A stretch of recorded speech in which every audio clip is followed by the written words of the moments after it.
March 3ರಂದು ಚಂದ್ರಗ್ರಹಣ ಹಿನ್ನೆಲೆ ದೇವರ ದರ್ಶನ ಬಂದ್ ಮಾಡಲಾಗ್ತಾ ಇದೆ.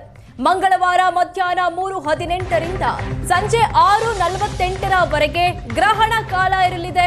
ಹೀಗಾಗಿ ರಾಜ್ಯದಾದ್ಯಂತ ಸುಮಾರು 10 ಗಂಟೆ ಕಾಲ ದೇವರ ದರ್ಶನಕ್ಕೆ ಅವಕಾಶ ಇರೋದಿಲ್ಲ. ಭಾರತದಲ್ಲಿ ಭಾಗಶಃ ವಷ್ಟೇ ಚಂದ್ರಗ್ರಹಣ ಗೋಚರಿಸುತ್ತೆ. ಕೆಲ ಭಾಗಗಳಲ್ಲಿ 10ರಿಂದ 15 ನಿಮಿಷಗಳ ಕಾಲ ಗ್ರಹಣ ಗೋಚರಿಸುತ್ತೆ. 1 ತಿಂಗಳ ಅಂತರದಲ್ಲಿ ಸಂಭವಿಸ್ತಾ ಇರೋ 2ನೇ ಗ್ರಹಣ ಇದು.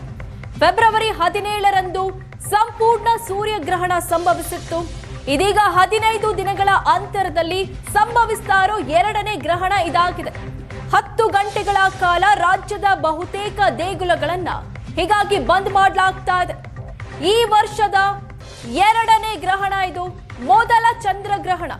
ಮೊನ್ನೆಯಷ್ಟೇ ಸೂರ್ಯಗ್ರಹಣ ಸಂಭವಿಸಿತ್ತು. 15 ದಿನಗಳ ಅಂತರದಲ್ಲಿ 2ನೇ ಗ್ರಹಣ ಬರ್ತಾ ಇದೆ. ಭಾರತದಲ್ಲಿ ಭಾಗಶಃ ವಷ್ಟೇ ಗೋಚರಿಸುತ್ತೆ. ಹೀಗಿದ್ರೂ ಕೂಡ ರಾಜ್ಯದ ಹಲವು ದೇವಸ್ಥಾನಗಳಲ್ಲಿ ದೇವರ ದರ್ಶನಕ್ಕೆ ಅವಕಾಶ ಇರೋದಿಲ್ಲ. ಸುಮಾರು 10 ಗಂಟೆಗಳ ಕಾಲ ದೇವರ ದರ್ಶನವನ್ನ ಬಂದ್ ಮಾಡಲಾಗ್ತಿದೆ. ಕೆಲ ಭಾಗಗಳಲ್ಲಿ 10ರಿಂದ 15 ನಿಮಿಷ ಚಂದ್ರಗ್ರಹಣ ಗೋಚರ ಆಗ್ತಾ ಇದೆ. ಫೆಬ್ರವರಿ 17ನೇ ತಾರೀಕು ಸಂಪೂರ್ಣ ಸೂರ್ಯಗ್ರಹಣ ಸಂಭವಿಸಿತ್ತು.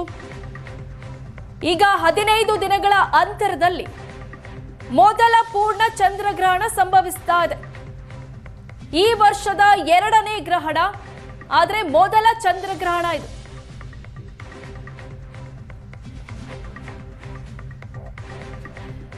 ಇನ್ನು ಈ ಬಗ್ಗೆ ಮಾತನಾಡೋದಕ್ಕೆ ನಮ್ಮ ಜೊತೆ ಗವಿ ಗಂಗಾಧರ ದೇಗುಲದ ಅರ್ಚಕರು ಸೋಮಸುಂದರ್ ದೀಕ್ಷಿತ್ ಇದ್ದಾರೆ.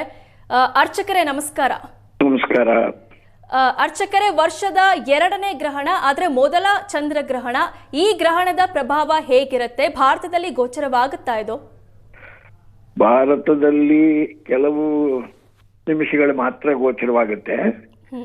ಬಟ್ ಅಂದ್ರೆ ಎಂಡಿಂಗ್ ನಲ್ಲಿ ನಮ್ಮ ಇದರ ಪ್ರಕಾರ ಸಾಯಂಕಾಲ 6 ಗಂಟೆ 13 ನಿಮಿಷಗಳ ನಂತರ ಸ್ವಲ್ಪ ಹೊತ್ತು ಗೋಚರವಾಗುತ್ತೆ.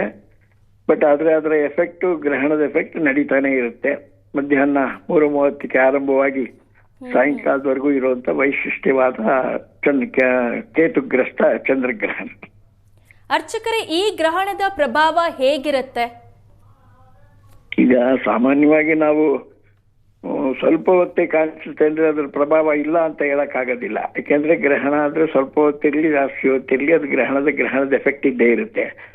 ಒಂದು ಮಡಿಕೆ ತುಂಬಾ ಹಾಲಿಟ್ಟು ಒಂದೇ 1 ಸ್ಪೂನ್ ಮೊಸರು ಹಾಕಿದ್ರೆ ಹಾಲೆಲ್ಲ ಮೊಸರಾಗಲ್ವೇ? ಆ ರೀತಿಯಾಗಿ ಈ ಗ್ರಹಣದ ಕಾಲ ಸ್ವಲ್ಪ ಹೊತ್ತೇ ನಮ್ಗೆ ಗೋಚರವಾದ್ರೂ ಆದ್ರೆ ಎಫೆಕ್ಟ್ ಖಂಡಿತವಾಗ್ಲೂ ಇದ್ದೇ ಇರುತ್ತೆ. ಇದು ಅರ್ಚಕರೇ, ಈ ಗ್ರಹಣದ ಸಂದರ್ಭದಲ್ಲಿ ಯಾರೆಲ್ಲ ಏನೆಲ್ಲ ಫಾಲೋ ಮಾಡಬೇಕು? ಅಂದ್ರೆ ಗರ್ಭಿಣಿಯರಿರ್ತಾರೆ, ಮಕ್ಕಳಿರ್ತಾರೆ, ಅವರಿಗೆ ಒಂದು ಸೂಚನೆ ಕೊಡೋದಾದ್ರೆ, ಸಲಹೆ ಕೊಡೋದಾದ್ರೆ? ಸಾಮಾನ್ಯವಾಗಿ ಗರ್ಭಿಣಿ ಸ್ತ್ರೀಯರಿಗೆ ಇದೊಂದು ಬಹಳ ಎಫೆಕ್ಟ್ ಆದ ಗ್ರಹಣ ಅಂತ ಹೇಳ್ಬೋದು. ಆದ ಕಾರಣದಿಂದ ಗರ್ಭಿಣಿ ಸ್ತ್ರೀಯರು ಯಾವ್ದಾನು ರೂಮ್ ನಲ್ಲಿ ಬಾಗಿಲೆಲ್ಲ ಹಾಕೊಂಡು ಒಳಗಡೆ ಕ್ಷೇಮವಾಗಿರೋದು ಬಹಳ ಉತ್ತಮ. ಗ್ರಹಣ ಮೋಕ್ಷ ನಂತರ ಸ್ನಾನ ಮಾಡಿ ದೇವರ ಹತ್ರ ದೀಪ ಹಚ್ಚಿ ಪ್ರಾರ್ಥನೆ ಮಾಡ್ಕೊಂಡ್ರೆ ಬಹಳ ಒಳ್ಳೇದು. ಮಕ್ಕಳುಗಳು ಓದುವಂತ ವಿದ್ಯಾಭ್ಯಾಸ ಮಾಡುವಂತ ಹುಡುಗರುಗಳು ಮನೆಯಲ್ಲಿ ದೇವರ ಮುಂದೆ ಕೂತ್ಕೊಂಡು ಪ್ರಾರ್ಥನೆ ಮಾಡೋದು, ತಂದೆ ತಾಯಿಗಳ ಜೊತೆ ದೇವರ ಧ್ಯಾನ ಮಾಡೋದು, ಇಂಥ ಒಂದು ಕಾರ್ಯಗಳನ್ನ ಮಾಡ್ತಾ ಇದ್ರೆ ಅವರ ವಿದ್ಯಾಭ್ಯಾಸದಲ್ಲಿ ಬಹಳ ಉತ್ತಮವಾಗಿರುತ್ತೆ ಅಂತ ಈ ಗ್ರಹಣದ ವಿಶೇಷ ಹೇಳುತ್ತೆ. ಅರ್ಚಕರೇ, ಇದು 15 ದಿನಗಳ ಅಂತರದಲ್ಲಿ 2ನೇ ಗ್ರಹಣ ಬರ್ತಾ ಇದೆ. ಇದು ಏನನ್ನ ಸೂಚಿಸುತ್ತೆ ಅಂತ? ಈಗ ನಮ್ಗೆ ಸಾಮಾನ್ಯವಾಗಿ ಲಾಸ್ಟ್ ಟೈಮ್ ಇದೇ ರೀತಿ ಅಮಾವಾಸ್ಯೆ ಒಂದು ಗ್ರಹಣ, ಪೌರ್ಣಮಿ ಒಂದು ಗ್ರಹಣ ಬಂದಿತ್ತು. ಅದ್ರ ಎಫೆಕ್ಟ್ ಎಲ್ಲ ಬಹಳಷ್ಟು ನಮ್ಗೆ ಕೆರೆಗಳು, ನದಿಗಳು ಎಲ್ಲ ಹರಿದು ತುಂಬಾ ಜಲಕಂಟಕಗಳು ನಡೆದಿದೆ. ಈ ಒಂದು ಗ್ರಹಣದಲ್ಲೂ ಚಂದ್ರಗ್ರಹಣ ಅಂದ್ರೆ ಸೌಮ್ಯ, ಸ್ವಲ್ಪ ಜಲಕಂಟಕಗಳು ಬಹಳ ವಿಶೇಷವಾಗಿರುತ್ತೆ. ಅಂತಹ ಒಂದು ಕಾರಣಗಳು ನಮ್ಗೆ ಸಿಗೋದ್ರಿಂದ ಭಾರತ ದೇಶಕ್ಕೆ ಸ್ವಲ್ಪ ಕಾಲ ಗ್ರಹಣ ಕಂಡ್ರೂ ನಮ್ಗೆ ಆ ಕಂಟಕಗಳು ಎದುರಾಗೋದ್ರೊಳಗೆ ಏನು ತೊಂದರೆ ಇಲ್ಲ. ಅರ್ಚಕರೇ, ಒಂದು ಗ್ರಹಣ ಆಗ್ತಾ ಇದೆ, ಸಂಭವಿಸ್ತಾ ಇದೆ ಅಂತಂದ್ರೆ ಅದು ಒಂದಷ್ಟು ರಾಶಿಗಳ ಮೇಲೆ ಪ್ರಭಾವ ಬೀರುತ್ತೆ. ಒಳಿತು ಆಗ್ಬೋದು, ಕೆಡುಕು ಕೂಡ ಆಗ್ಬೋದು. ಈ ಚಂದ್ರಗ್ರಹಣದಿಂದ ಯಾವ ರಾಶಿಯವರಿಗೆ ಏನೆಲ್ಲ ಫಲ ಸಿಗಬಹುದು? ಸಾಮಾನ್ಯವಾಗಿ 12 ರಾಶಿಯವರೆಗೂ ಈ ಗ್ರಹಣದ ಎಫೆಕ್ಟ್ ಇದ್ದೇ ಇರುತ್ತೆ. ಯಾಕೆಂದ್ರೆ ಬರೀ 2 ರಾಶಿಯವರು ನೋಡೋದಲ್ಲ, ಎಲ್ಲ 12 ರಾಶಿಯವರು 27 ನಕ್ಷತ್ರದವರೆಗೂ ಈ ಗ್ರಹಣದ ದರ್ಶನ ಇದ್ದೇ ಇರುತ್ತೆ. ಅದರಲ್ಲಿ ಸಿಂಹರಾಶಿಯಲ್ಲಿ ಈ ಗ್ರಹಣ ಸಂಭವಿಸೋದ್ರಿಂದ ಸಿಂಹರಾಶಿಯವರಿಗೆ ಸ್ವಲ್ಪ ವಿಶೇಷವಾದ ತೊಂದರೆಗಳು ಕಂಡು ಬರುತ್ತೆ. ಆದ ಕಾರಣದಿಂದ ಎಲ್ಲರೂ ಈ ಗ್ರಹಣ ಮೋಕ್ಷ ನಂತರ ಈಶ್ವರನ ಸನ್ನಿಧಾನಕ್ಕೆ ಹೋಗಿ ಈಶ್ವರನ ದರ್ಶನ ಚಂದ್ರ ಸೂರ್ಯ ಅಗ್ನಿ ನೇತ್ರಾಯ ನಮಃ ಅಂತ ನಾವು ಈಶ್ವರನಿಗೆ ಹೇಳ್ತೀವಿ. ಅದೇ ರೀತಿಯಾಗಿ ಈ ಗ್ರಹಣ ಮೋಕ್ಷ ನಂತರ ಅಂದ್ರೆ ಬುಧವಾರ ಬೆಳಗ್ಗೆ ನಾವು ಸ್ವಾಮಿ ಸನ್ನಿಧಾನಕ್ಕೆ ಹೋಗಿ ಆ ಸ್ವಾಮಿಯನ್ನು ದರ್ಶನ ಮಾಡಿ ಆದಿತ್ಯಾಯ ಸೋಮಾಯ ಮಂಗಳಾಯ ಬುಧಾಯ ಚ ಗುರು ಶುಕ್ರ ಶನಿಭ್ಯಶ್ಚ ರಾಹುವೇ ಕೇತುವೆ ನಮಃ 9 ಗ್ರಹಗಳಿರುವಂತ ಕಡೆ ನಾವು ಪ್ರದಕ್ಷಿಣೆ ಮಾಡಿದಾಗ ಎಲ್ಲ ನಕ್ಷತ್ರದವರಿಗೆ ಎಲ್ಲ ರಾಶಿಯವರಿಗೆ ಒಂದು ವಿಶೇಷವಾದ ಅನುಗ್ರಹ ಉಂಟಾಗುತ್ತೆ, ಯಾವ ತೊಂದರೆಗಳು ಬರೋದಿಲ್ಲ ಅಂತೇಳಿ ಒಂದು ಪ್ರಾರ್ಥನೆ ನಮ್ಮಲ್ಲಿ ದೇವಸ್ಥಾನದಲ್ಲಿ ಇಟ್ಟಿದ್ದೀವಿ.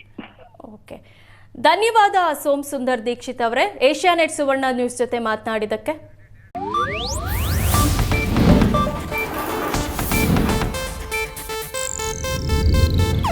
ಇದು ಏಷ್ಯಾನೆಟ್ ನ್ಯೂಸ್ ನೆಟ್ವರ್ಕ್ ಪ್ರಸ್ತುತಿ.